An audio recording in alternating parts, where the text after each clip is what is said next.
Գաղատացիներին 3-րդ գլուխ։ Ով անմիտ գաղատացիներ, ով հրապուրեց ձեզ, որոնց աչքերի առաջ Հիսուս Քրիստոսը ներկայացվեց խաչված, այս եմ միայն ուզում սովորել ձեզնից. հոգին ստացաք օրենքը գործադրելով, թե քարոզությանը հավատալով։ Այդքան անմիտ եք, հոգով սկսեցիք և այժմ մարմնով եք ուզում ավարտել։ Այդքան իրադարձություններ իզուր պատահեցին ձեզ, եթե իզուր էին։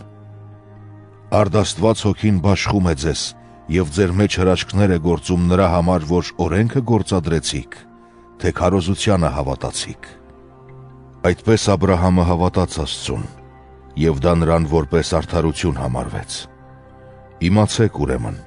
որ Աբրահամի որդիներ են նրանք, ովքեր հավատին են ապավինում։ Սուրբ Գիրքը կանխատեսելով, որ Աստված հեթանոսներին հավատով էր արդարացնելու, նախապես խոստացավ Աբրահամին, թե բոլոր ազգերը քեզնով են օրհնվելու։ Այնպես որ ովքեր հավատին են ապավինում, օրհնվում են հավատացյալ Աբրահամի հետ։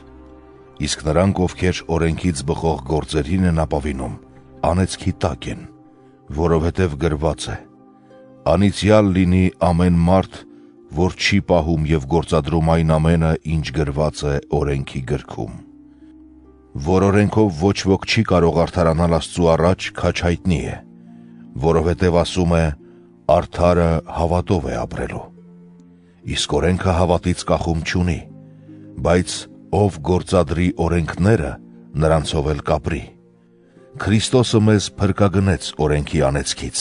անեծք դառնալով մեզ համար, որովհետև գրված է. անիծյալ լինի նա, ով կախվում է փայտից, որպեսզի Աբրահամի օրհնությունը հասնի հեթանոսներին Հիսուս Քրիստոսի միջոցով, և որպեսզի մենք հավատի միջոցով ստանանք խոստացված Սուրբ Հոգին։ Եղբայրներ, մարդկային տեսանկյունից եմ ասում, անգամ մարդու հաստատած կտակը ոչ ոք չի կարող ջնջել,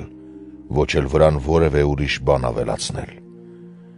Աբրահամին ու նրա շառավղին տրվեցին խոստումներ։ Սուրբ Գիրքը չի ասում նրա շառավիղներին, որ կվերաբերեր շատերին, այլ խոսքը մեկի մասին է, և քո ժառանգին, այսինքն Քրիստոսին։ Ահա թե ինչ եմ ուզում ասել.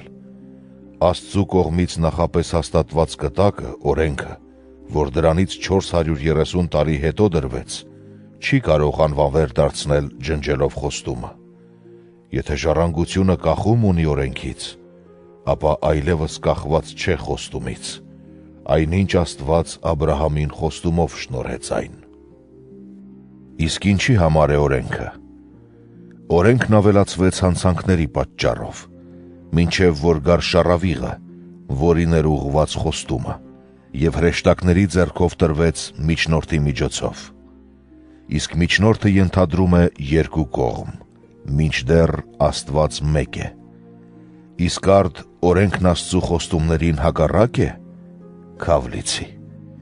Որովհետև եթե տրված լիներ մի օրենք, որ կարող լիներ կյանք տալու, ապա հաստատապես արդարությունն օրենքից կլիներ։ Բայց Սուրբ Գիրքը ամեն ինչ արգելափակեց մեղքի տակ, որպեսզի խոստումը հավատացյալներին տրվի Հիսուս Քրիստոսի նկատմամբ ունեցած հավատով։ Քանի դեռ հավատը չէր եկել, արգելափակված էինք օրենքի հսկողության տակ, սպասելով հավատին, որ հայտնվելու էր մեզ։ Այսպիսով օրենքը մեզ համար դաստիարակ եղավ, մեզ առաջնորդելով դեպի Քրիստոս Հիսուսը, որպեսզի հավատով արդարանանք։ Բայց հենց հավատը եկավ, այլևս դաստիարակի ձեռքի տակ չենք, որովհետև բոլորդ էլ Աստծու որդիներ եք Հիսուս Քրիստոսի նկատմամբ ունեցած հավատով։ Դուք ամենքդ, որ Քրիստոսով մկրտվեցիք, Քրիստոսով զգեստավորվեցիք։ Այլևս խտրություն չկա ոչ հրեայի և հեթանոսի, ոչ ծառայի և ազատի, ոչ արուի և էգի, որովհետև դուք ամենքդ մեկ եք Քրիստոս Հիսուսով։ Իսկ եթե դուք Քրիստոսին եք պատկանում, ուրեմն Աբրահամի սերունդ եք, ժառանգներ ըստ խոստման։